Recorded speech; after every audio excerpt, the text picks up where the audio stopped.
Last video, we talked a lot about delusions, hallucinations, and paranoia in a parent or a loved one within your family. In today's video, I want to talk a little bit about individualized delusions, and I want to give you some tips on how to manage the person who is struggling with delusions. Let's not waste any time. Let's get started.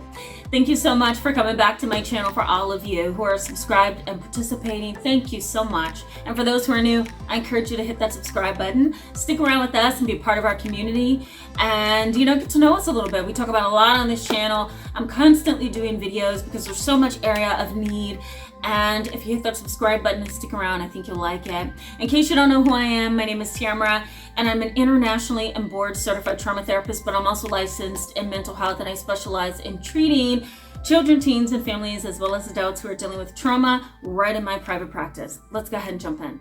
As you can see by that introduction, I didn't waste any time because I think, this is a topic that requires, a little bit of room to just jump right in, because you can start thinking all kind of things on this topic, and, it could get, pretty in depth. So I want to be sure to save all the time that we have for really teasing apart these things. So let's go ahead and just jump in. Okay, the first delusion that I'm sure you have heard of before, and it's the most prevalent and the most common that you're likely to see, is persecutory delusions. Now, here's what happens. The individual who is struggling with some kind of psychosis or manic depressive episode, or some kind of psychosis from schizoaffective disorder, they're going to feel persecuted. They're going to feel like everybody is coming at them and really accusing them of things, and maybe even trying to accuse them of terrible crimes.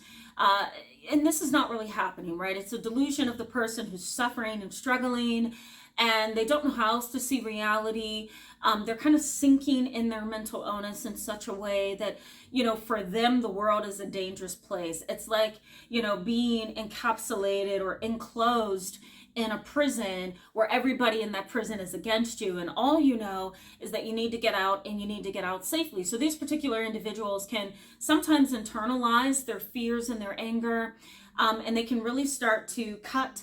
They may even think about suicide, and they may even lash out, sometimes out of frustration or feeling trapped. So having persecutory delusions is really difficult because, again, you feel like everybody's pointing their finger at you and blaming you, and you don't know what all the buzz is about. It's like the individual experiencing the delusion is far removed from what's happening. So they're kind of approaching it in the mindset of, what did I do and what's going on here? They're kind of aloof, some of them, and kind of far removed from reality. So if you see somebody with a persecutory delusion, and they're kind of like defensive, and they want you to stand back, don't talk to them, don't come near them, it's probably best to go with that, because, again, they're feeling defensive. They're feeling trapped in a prison. So that's a persecutory delusion. Everybody is pointing fingers, and I'm being accused of something, and I have absolutely no idea what I'm being accused of and why. Okay? They're kind of oblivious and a little bit aloof at times. Okay? The next delusion is delusions of grandeur. Now, this is practically narcissism at a different level. It's, I'm powerful, I'm big, I'm important, I'm God, I can fly, right? I had a client years ago when I worked in a group private practice. I was a consultant for them, and I would go in and see their patients and then leave.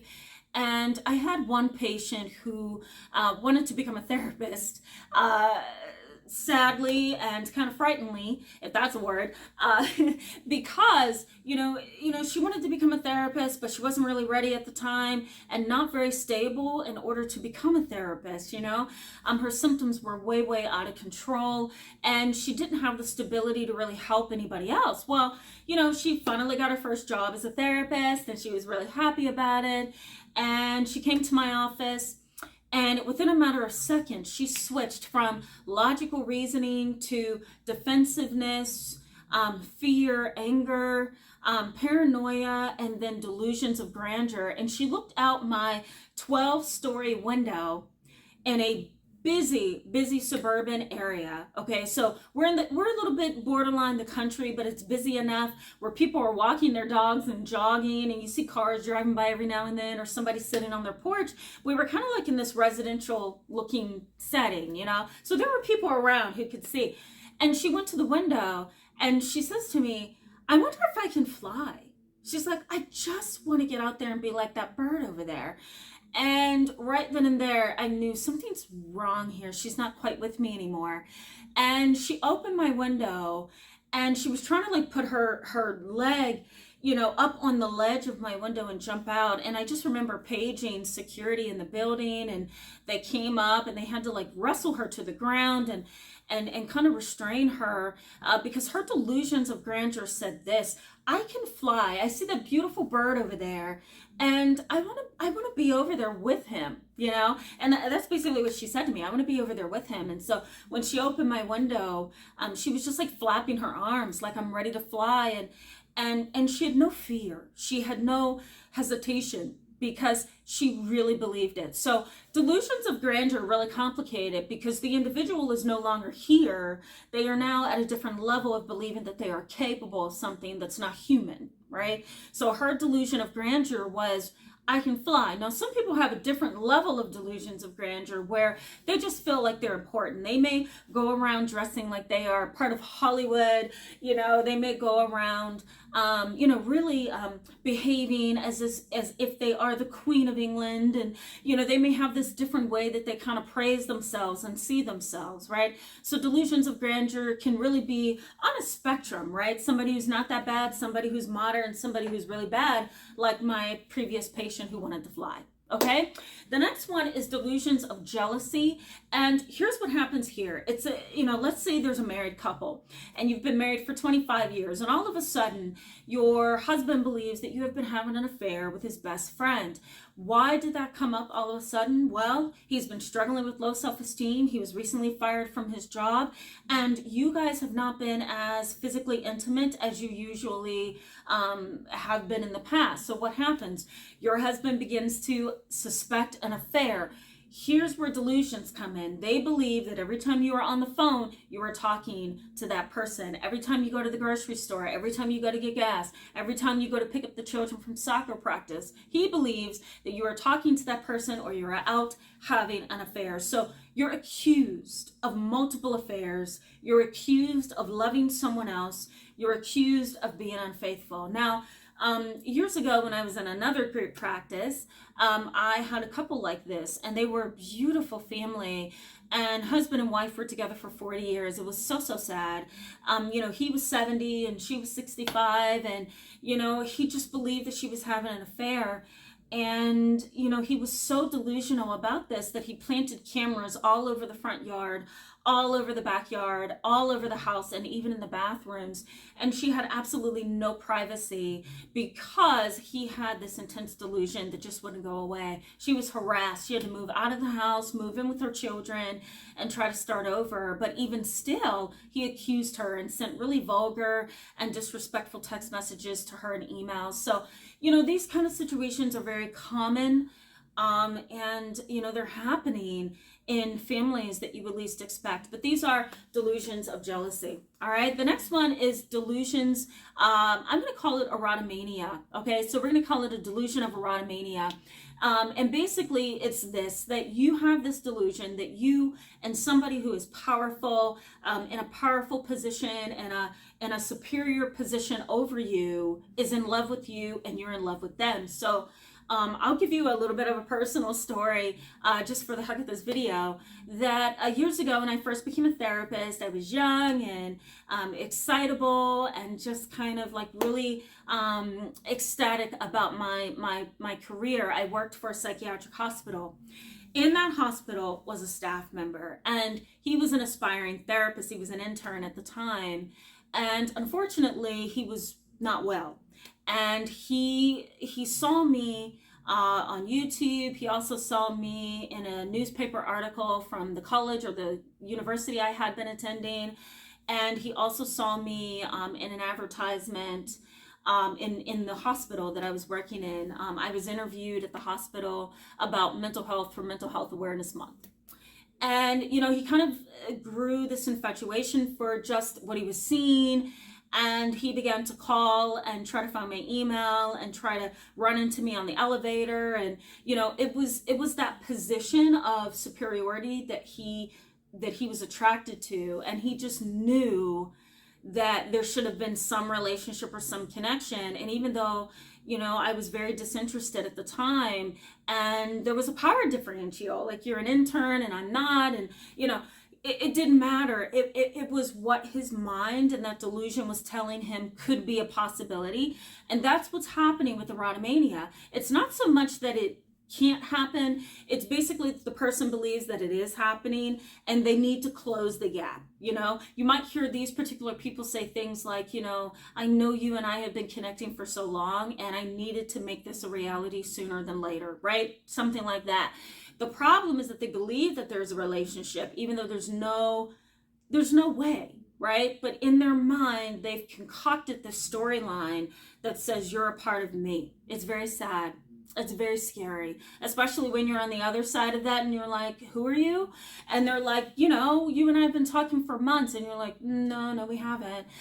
So there are situations like this as well. You may have a parent or a loved one who have displayed these particular patterns. The next one is a somatic delusion. Now, this particular delusion may be, the person's feeling things crawling on their body. They may actually become like a hypochondriac. Something is always happening to them, but it's a delusion. And they tend to react in ways that makes that delusion of, that delusion that they are having feel real, I should say. That somatic delusion really does create physiological symptoms in their mind, and they believe that something is wrong. Now, there's a condition that could be included under this heading known as olfactory reference syndrome.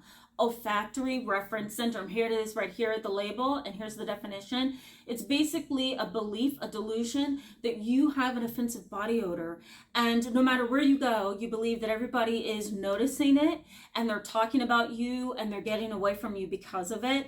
And some people have even come to me for psychotherapy, and they have told me, like, I feel like I'm offensive to other people and I see them reacting, I see them giving me looks.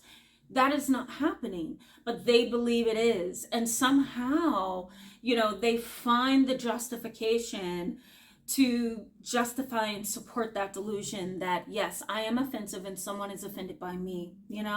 It's a pretty saddening delusion, because the person is really suffering. They truly believe that this is what they're dealing with. Now, induced or shared psychosis, I talked about it in this video. That was the first video on this topic, so go back to that video and look at the it should be like a bookmark. If you look down in the description box, you can click on shared psychosis and you'll get that information. Okay, so what do you do? What do you do about somebody like this? Well, here's a couple of things, okay, guys? And these are, tips based on personal and professional experience with this topic. And it's tips based on what my field has considered the standard rule on dealing with psychosis and delusion. So the first thing is, do not argue facts. The first time, you encounter somebody, your loved one, your parent, with a delusional belief, the first time you encounter this, you don't want to engage in this. That's not really happening. And this is not happening. And, why would you think that way? And what gives you that idea? You don't want to start that way. You want to allow that person to talk to you, share what they're thinking, let them process their own thoughts with you, let them share their fears, and then kind of take this neutral position, right? Don't argue the facts. Don't go back and forth with them, because what you're doing is losing rapport. You want to maintain that rapport. You want to build that rapport and that trust, because if you recognize that something is psychologically wrong at the core with this person, then you want to be the one that can get in and say, let me help you. You can't say, let me help you, if you're going to argue the facts and become their adversary, okay? So keep in mind that you want to stay in their good graces for as long as you can. It really is an unpredictable endeavor, right? Because you can be in that person's good graces one day, and the next day they completely hate you and don't want to talk to you ever again. But, it's kind of like coaching someone off the ledge of a building where they want to jump. You want to coach them to you in a very gentle, humble, kind, empathic way. And you don't want to engage in arguments or tick for tack. And you certainly don't want to argue what they believe. You don't want to argue with facts. We don't need to do that. We don't need to prove that you're right and they're wrong. We just need to be able to get inside of here and figure out why they believe like they believe. Okay? So I guess what I'm saying to you is try to become their buddy. You win better that way. And that's how I manage these particular patients as well when I get them. The next thing that I suggest is go above and beyond. So, if you know this individual is not well and they're struggling with their mind and they're not able to function, go above and beyond in terms of keeping them safe, in terms of communicating with them, and in terms of managing them. So what I mean by that is if you know that they are not in their right frame of mind to drive, take the car keys, and they can get mad at you all they want. But if they are delusional and unhealthy, and clearly anybody who looks at the situation from the outside could see that this person is of danger, then you want to be sure to take the car keys, go above and beyond what you typically would do. Now, this happened to me today. Actually, I was driving to the office, and on a busy highway, there had been an elderly man, possibly in his early 80s, driving on the road, but he almost swerved into my car and wrecked into me. I ended up slowing down and letting him get in front of me. Then he came over in front of me after riding the middle of the line for so long, and then he's swerving in and out of the lanes. He almost caused 2 wrecks. And it got to a point where somebody else that was driving beside me was, becking for me to roll my window down. And we're in traffic, of course, so we're kind of moving slow. And the guy says to me, "Did you see that?" And I'm like, "Yes, I did." He almost hit me. And, we decided to pull over as a team and kind of go to this man and, get him to hear us. And he was just in the car with his music blasting, reeking with alcohol, senior citizen for sure. And thankfully the other gentleman called the police and I had to go, but thankfully he called the police and stayed by, and I was a witness to the case. But it was very, very sad because this particular man needed somebody in his life to go above and beyond and say, "You know what, you're not well, you're not getting on the road, you're going to kill yourself and kill somebody." Unfortunately, he may not have that, or maybe he has that and somebody couldn't get through. But, that's an example. Go above and beyond. If you know that somebody is unwell and it's your parent, it's your loved one, do what you need to do to keep them safe. Okay? The next one is, try to get what's it called, a living will or power of attorney paperwork written up. If you're in the good graces of this person, your parent, your loved one who has these delusions or mental problems, you want to be sure to get them to sign off on a living will and make you the power of attorney over their finances, over their healthcare decisions, okay? And these are different documents, so you want to consult with an attorney and consult with your state Department of Health and see if they could kind of help you draw up or find a link to a living will. A living will is a document where, it lists everything that person wants or does not want to be done if they are incapacitated. Now, there's 2 kind of living wills that you want to think about. One is a mental health advance directive, a living will, and you want the medical advance directive. Okay, so keep that in mind because they're different documents. One for medical issues and one for mental health, okay? Power of attorney gives you more of a legal edge, okay? So power of attorney financial means you take over their finances while they are living, and power of attorney of their medical or healthcare decisions. So consult with an attorney, but I think this is very healthy. When you have somebody who has these symptoms, you want to make sure that you're ahead of the game. The next one is prepare a crisis plan. That's what I'm trying to say. Prepare a crisis plan. And what I mean by that is kind of have it written out for you and for the other person what you're going to do in case they get to a place where they can't communicate very well. Phone numbers need to be written down. Crisis hotline numbers need to be written down. The parent or loved one's doctor, primary care physician, psychiatrist, or therapist, contact information needs to be written down. Your information or another family member that can help needs to be written down. And, really just keeping this information where everybody in the family can find it, or a neighbor, friend, or somebody, right? So always have a crisis plan in case something goes wrong. The next thing is support yourself. The best way to do that is to create some distance between the two of you. Build space into your relationship with this particular person. They're not well, they're unhealthy, and they can really begin to weigh you down emotionally, psychologically, and even physically. So build space into the relationship. Only reach out when you feel strong enough. Only get involved when you're willing and ready to deal with anything that may arise with this person, right? Because sometimes people with this particular illness, delusions, psychosis, schizoaffective, bipolar, whatever, sometimes they're so far down in their sickness that you can't communicate with them, and you can't get them to reason. So, build that space so that, if you have to get involved again, you're ready. You're not burned out. So those are a couple ways to take care of yourself. Now, the next thing is be okay with this loss. Having a loved one like this really is a loss. You can suffer grief. You can suffer, feelings of losing someone, just as you would if someone were to die. It's a grievous experience. You're not able to connect with this person. They're on a totally different mindset. They're on a totally different level. Their mindset and worldview is different than yours. And communication with them can really seem impossible. So, you want to be able to be okay with losing this person, even though it's really tough, Last but not least, I suggest really educating yourself to this. What am I dealing with here? How likely is it that they're going to get help? How likely is it for them to recover and get better? Really try to engulf yourself in knowledge. To me, that is healing when you can do that.